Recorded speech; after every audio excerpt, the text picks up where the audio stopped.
Jesse Rinka, and I wanted to share with you a step-by-step, quick step-by-step on how I got this final result from a recent wedding, an image that I'm super proud of, and I wanted to share with you the process so that you can also have the confidence to create this type of an image within a short amount of time on a wedding day or any portrait session. But using the tools that MagMod provides us with, this kind of shot can come together rather easily, just as long as you understand the process. Again, this is our final image, and I want to walk you through the step-by-step on how this kind of came together. Just so you guys know, I'm on Instagram as Jesse_Rinka, so you can find more of my work there, and I'd love to connect with you guys, so appreciate you guys checking this out. So let's go into the scene. Give you a quick preview here of what I was working with. This particular location is in the bridal suite at a wedding venue in New Jersey called Nanina's in the Park. And prior to me taking this photo here, this room was quite chaotic, family members all over the place, but the bride was off into one of these corners doing her makeup. She is a makeup artist, so it was interesting to see her in the mirror, and instantly I knew we had to do something in this area with these mirrors. And immediately I just thought of completely, it kind of exposing for that light here, just totally underexposing the scene and making her kind of just stand out in the mirror. But then I thought, well, we have two mirrors here, the light in the middle, there's some symmetry. And I thought of, let's include the bride and the groom. I thought it'd be a very cool moment to kind of isolate each of them in their own mirrors. So that's when it started to come together. So I took this picture here so you guys can see what we were working with.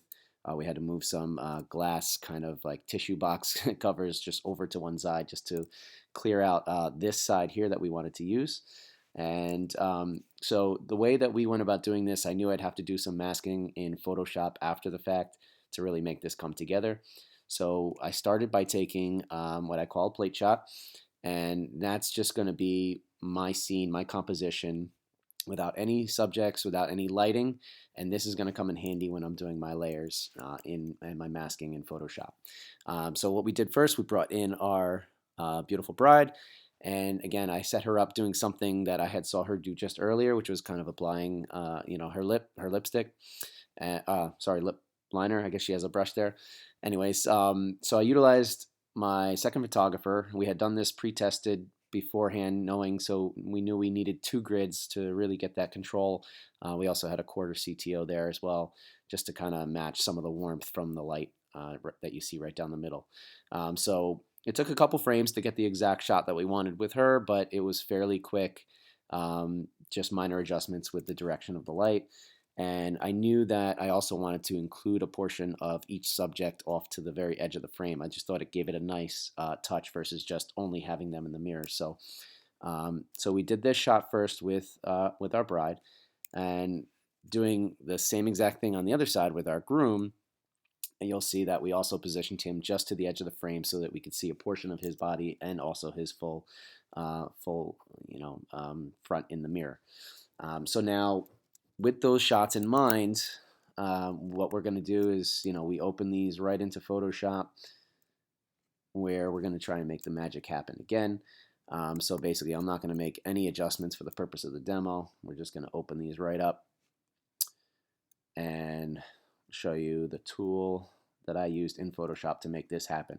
So what I'm going to do is I'm going to use the image of our bride first. I'm going to go into our plate shot, select all, copy, so Command C, and we're going to paste that as a new layer on top of her portrait.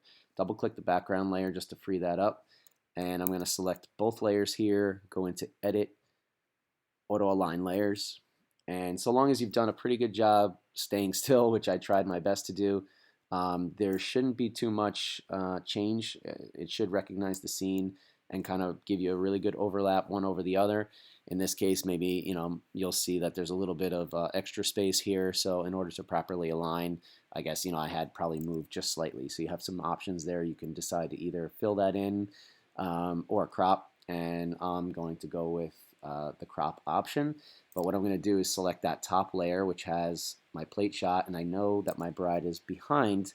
So I will create a mask, select a black brush, and then I'm going to paint over that area where I knew my bride was. And so just like that, I can get her in. Now I know, again, she was off to the side here, so I'm going to bring her back in. Perfect. So we see the bottom starting to show here. Excellent. So you can obviously spend more time getting everything exact, and I'm just showing you for the purpose of the demo. I'm going to stop there. I'm going to flatten my layers, go into my crop tool, and I'm going to fix those overlap areas, get rid of them. So we had a little bit from the top. I'm going to come down, and at the same time, I'm kind of trying to keep in mind that I want that lamp in the middle to be somewhat center. So that's probably about right. Double checking, yeah, I didn't miss anything, it looks like, and that's perfect. So then we're going to go back into our other layer now with our groom. We're going to do the same exercise. We're going to copy. I'm going to paste him in. And now it's the same exercise. So we're going to select both layers, go back into Edit, Auto Align, leave it at Auto here, hit OK. And now we should see just about the same result. And so we're going to go through the same exercise. We're going to do a mask here, and this time I'm going to invert my mask so that I'm left with the original image that I had of just the bride. And now with my white brush, instead of the black, we're going to go back in, and we're going to bring back in our groom this time.